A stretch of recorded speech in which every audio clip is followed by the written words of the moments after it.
द्वादशस्कन्धः अथ षष्ठोऽध्यायः फ्रम् श्लोका 28। सूत उवाच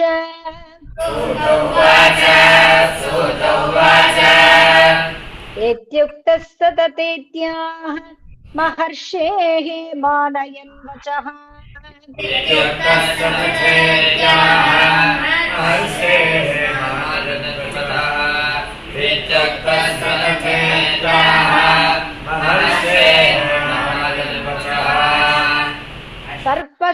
सर्पसत्रादुपरतः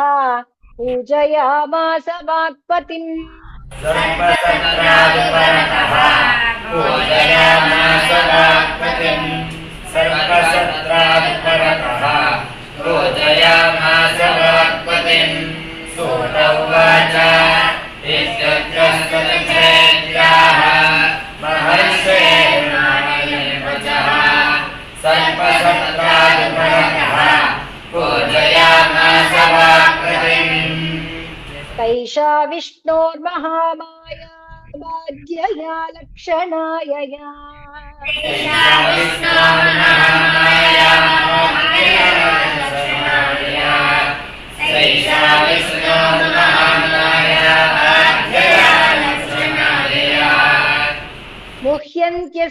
मुह्यन्त्यस्यैवात्मभूता भूतेषु गुणवृत्तिभिः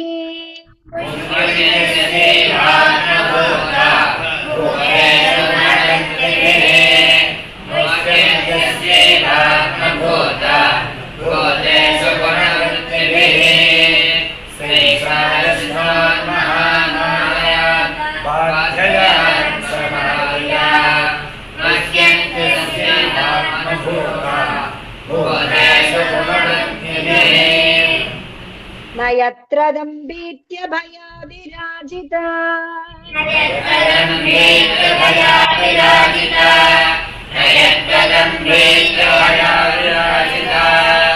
मायात्मवादे सकृदात्मवादिभिः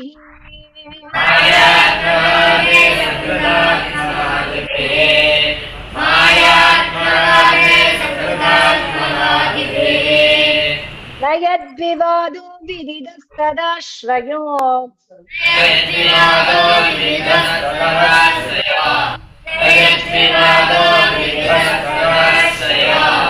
मनश्च संकल्प विकल्प वृत्ति यत्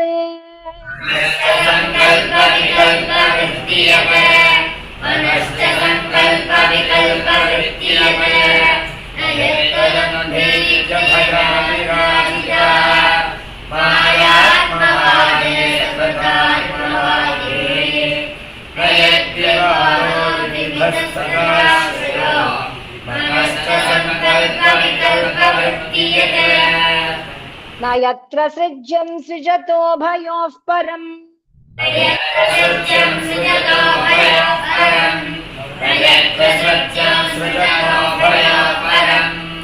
श्रेयश्च जीवस्त्रिभिरन्वितस्त्वहम्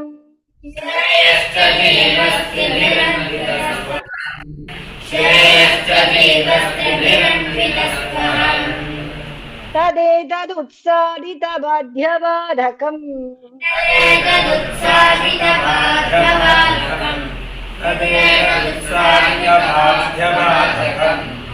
निषिध्य चोर्मीन् विरमेत् स्वयं मुनिः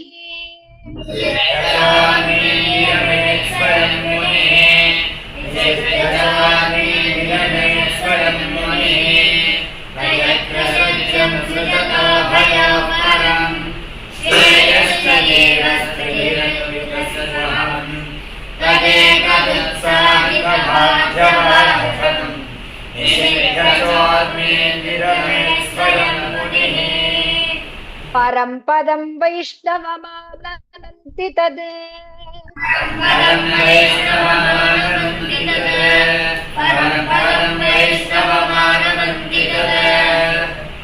यन्नेति नेतीत्यदुत्सृक्षवः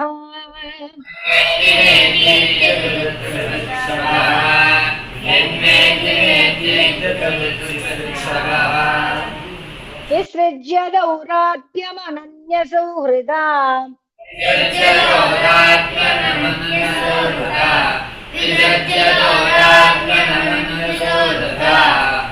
यदोपगुह्यावसितं समाहितैः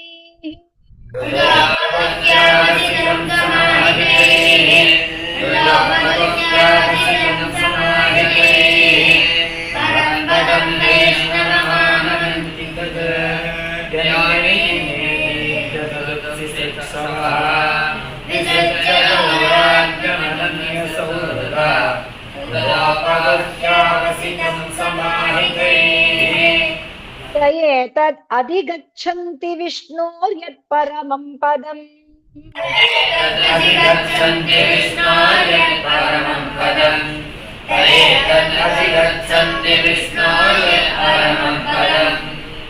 अहं ममेति दौर्जन्यं न येषां देहगेहजम्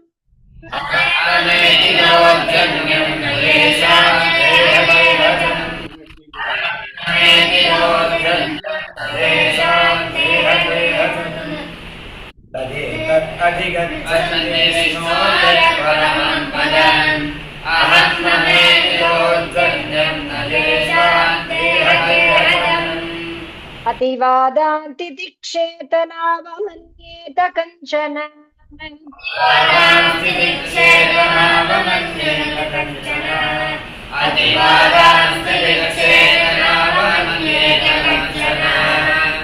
न चेमं देहमाश्रित्य वैरं कुर्वीत केनचित्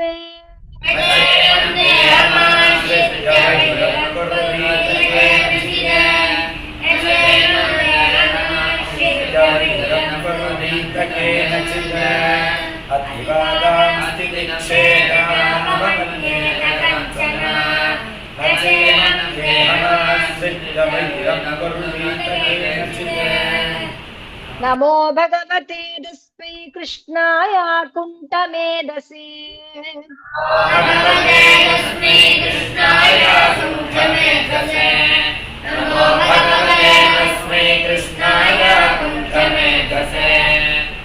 यत्पादाम्बुरुहध्यानात् संहिता मध्यगामि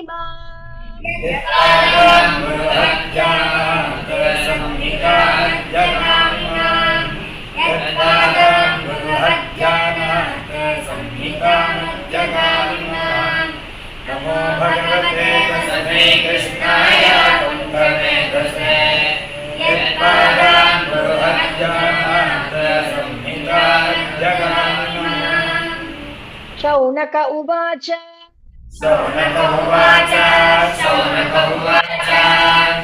पैलादिभिर्व्यासशिष्यैः वेदाचार्यैः महात्मभिः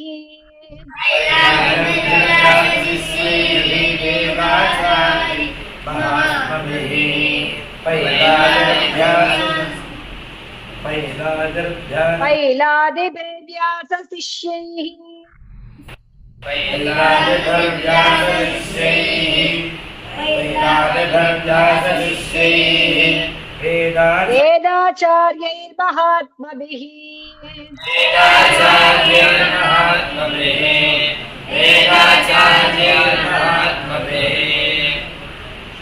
पैलादिभिर्व्यासशिष्यैः वेदाचार्यैर्महात्मभिः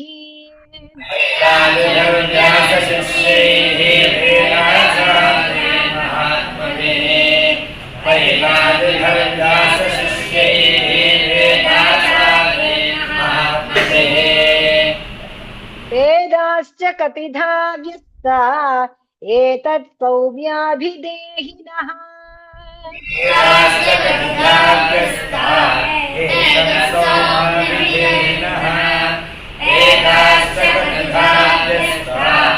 एतत् सौम्याभिदेहिनः शौनकोवाच पैलादिभिर्व्यासशिष्यैः वेदाचार्यैः महात्मभिः वेदाश्च कतिधा व्यस्ता एतत् सौम्याभिधेहिनः। सूत उवाच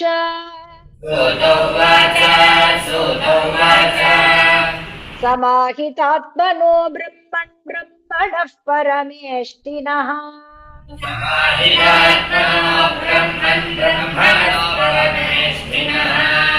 समाहितात्मनो ब्रह्मन् ब्रह्मणः हृत्याकाशादभुन्नादो वृत्तिरोधाद्विभाव्यते हृत्याकाशादभुन्नादो वृत्तिरोधाद्विभाव्यते हृत्याकाशादभुन्नादो वृत्तिरोधाद्विभाव्यते सोतोवाच समाहितात्मनो ब्रह्मन् ब्रह्मणः परमेष्ठिनः हृत्याकाशादभुन्नादो वृत्तिरोधाद्विभाव्यते यदुपासनया ब्रह्मण्योगिनो बलमात्मनः आसनया ब्रह्मण्योगिनो परमात्मनः यदुपासनया ब्रह्मण्योगिनो परमात्मनः द्रव्यक्रियाकारकाख्यं धूत्वा यान्त्य पुनर्भवम् द्रव्यक्रियाकारकाख्यं धूत्वा यान्त्य पुनर्भवम् द्रव्यक्रियाकारकाख्यं धूत्वा यान्त्य पुनर्भवम् यदुपासनया ब्रह्मण्योगिनो परमात्मनः द्रव्यक्रियाकारकाख्यं धूत्वा यान्त्य पुनर्भवम् ततो भूत्रिविदोङ्कारः यो व्यक्तः प्रभवः स्वराट्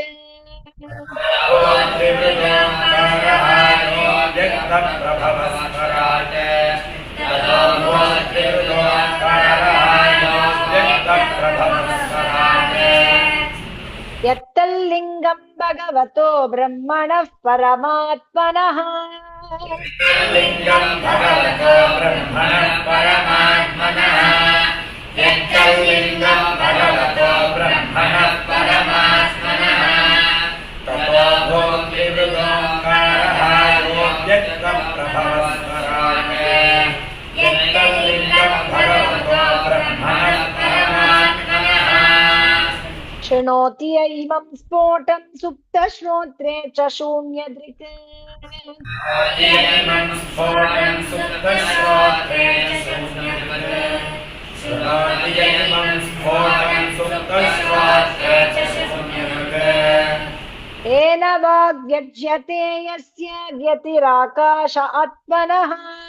येन वाग्व्यज्यते यस्य व्यतिराकाशात्मनः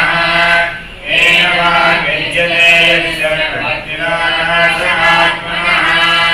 शृणोति य इमं स्फोटं सुप्तश्रोत्रे च शून्यदृक् येन वाग्व्यज्यते यस्य व्यतिराकाशात्मनः स्वधाम्नो ब्रह्मणः साक्षात् वाचकः परमात्मनः ब्रह्मणः साक्षात् वाचकः परमात्मनः स्वधाम्नो ब्रह्मणः साक्षात् वाचकः परमात्मनः स सर्वमन्त्र उपनिषद् वेदबीजं सनातनम् सर्वमन्त्रोपनिषद् वेदबीजं सनातनम् सर्वमन्त्रोपनिषद् वेदबीजं सनातनम् स्वधाम्नो ब्रह्मणः साक्षात् वाचकः परमात्मनः सर्वमन्त्रोपनिषद् वेदबीजं सनातनम् तस्य हि आसन्त्रयो वर्णा अकाराध्या भृगुद्वः सहि आसन्त्रयो वर्णा अकाराध्या भृगुद्वः तस्य हि असंस्कृतो वर्णा अकाराध्या तस्य हि आसन्त्रयो वर्णा अकाराध्या भृगुद्वः तस्य हि आसंस्कृतो वर्णा अकाराध्या भृगुद्वः तस्य हि आसंस्कृतो वर्णा अकाराध्या भृगुद्वः धार्यन्ते यस्त्रयो भावा गुणनामार्थवृत्तयः धार्यन्ते यस्त्रयो भावा गुणनामार्थवृत्तयः धार्यन्ते यस्त्रयो भावा गुणनामार्थवृत्तयः तस्य हि आसंस्त्रयो वर्णा अकाराध्या भृगुद्वः धार्यन्ते यस्त्रयो भावा गुणनामार्थवृत्तयः ततोऽक्षरसमाम्नायं ब्रह्मसृजद् भगवानजः ततोऽक्षरसमान्नादमसृजत् भगवानजः ततोऽक्षरसमान्नादमसृजत् भगवानजः अन्तस्तोऽस्म स्वरस्पर्शः स्वदीर्घादिलक्षणम्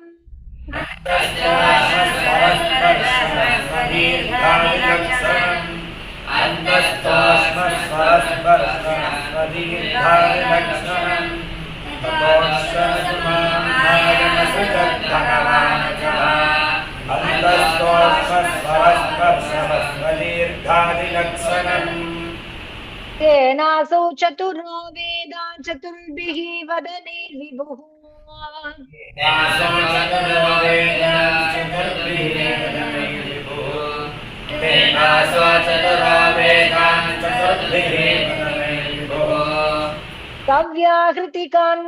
सव्याहृतिकान् सोक्कारान् चातुर्होत्र विवक्षया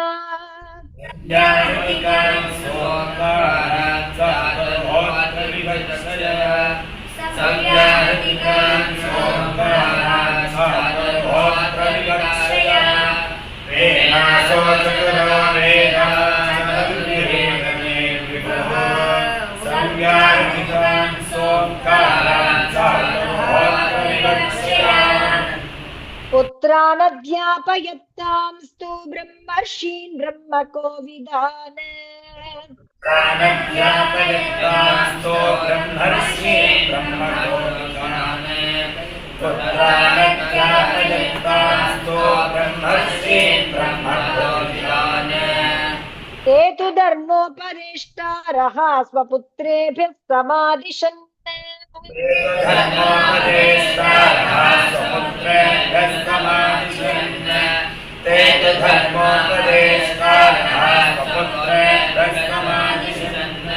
पुत्रानज्ञापयन्तास्तो ब्रह्मर्षीन् ब्रह्मकोविदान्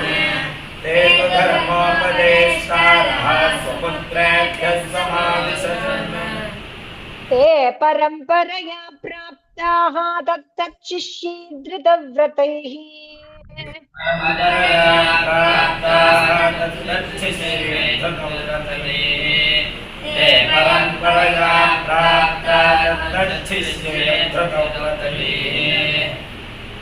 चतुर्युगेष्वदव्यस्ताद्वापरादो महर्षिभिः चतुर्युगेष्वथव्यस्ताद्वापरादो महर्षिभिः चतुर्युगेष्वथव्यस्ताद्वापरादो महर्षिभिः ते परम्परया प्राप्ताः तत्तच्छिष्येऽध्वतव्रतैः चतुर्युगेष्वथव्यस्ताद्वापरादो महर्षिभिः क्षीणायुधक्षीणसत्त्वान् दुर्मेधान् वीक्ष्य कालतः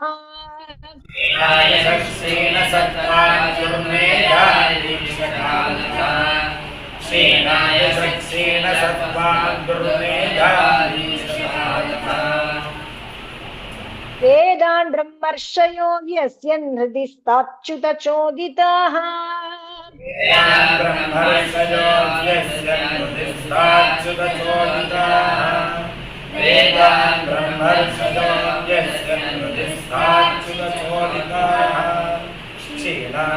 क्षीणसत्त्वान् दुर्मेधान् वीक्ष्य कालतः वेदान् ब्रह्मर्षयो व्यस्यन् हृदि स्ताच्युतचोदिताः अस्मिन्नप्यन्तरे ब्रह्मन् भगवान् लोकभावनः अस्मिन्नप्यन्तरे ब्रह्मन् भगवान् लोकभावनः अस्मिन्नप्यन्तरे ब्रह्मन् भगवान् लोकभावनः ब्रह्मेशाद्यैर्लोकपालैः याचितो धर्मगुप्तये ब्रह्मेशाद्यैर्लोकपालैः याचितो धर्मगुप्तये ब्रह्मेशाद्यैर्लोकपालैः याचितो धर्मगुप्तये अस्मिन्नप्यन्तरे ब्रह्मन् भगवान् लोकभावनः अस्मेशाद्यैर्लोकपालैः याचितो धर्मगुप्तये पराशरात् सत्यवत्यामंशां शक्कलया विभुः आसरात् सत्यवत्यान् शांसालयागो आसरात् सत्यवत्यान् शांसालयागो अवतीर्णो महाभाग वेदं चक्रे चतुर्विधम् अवतीर्णो महाभागवेदं चक्रे चतुर्विधम् अवतीर्णो महाभागवेदं चक्रे चतुर्विधम् अराशरात् सत्यवत्यान् शांसकलयागो अवतीर्णो महाभागवेदं चक्रे चतुर्विधम् ऋग् अथर्व यजुस्साम्नाम् राशीन् उद्धृत्य वर्गशः सर्वजस्सामान् राशीन् उद्धृत्य वर्गशः सर्वजस्सामान् राशीन् उद्धृत्य वर्गशः चतस्रः संहिताश्चक्रे मन्त्रैर्मणिगणा इव सहस्रः संहिताश्चक्रे मन्त्रे मणिगणा इव सहस्रः संहिताश्चक्रे मन्त्रे मणिगणा इव सर्वजस्साम्नान् राशीन् उद्धृत्य वर्गशः चतस्रः संहिताश्चक्रे मन्त्रे मणिगणा इव श्री हरये नमः श्री हरे नमः श्री हरे नमः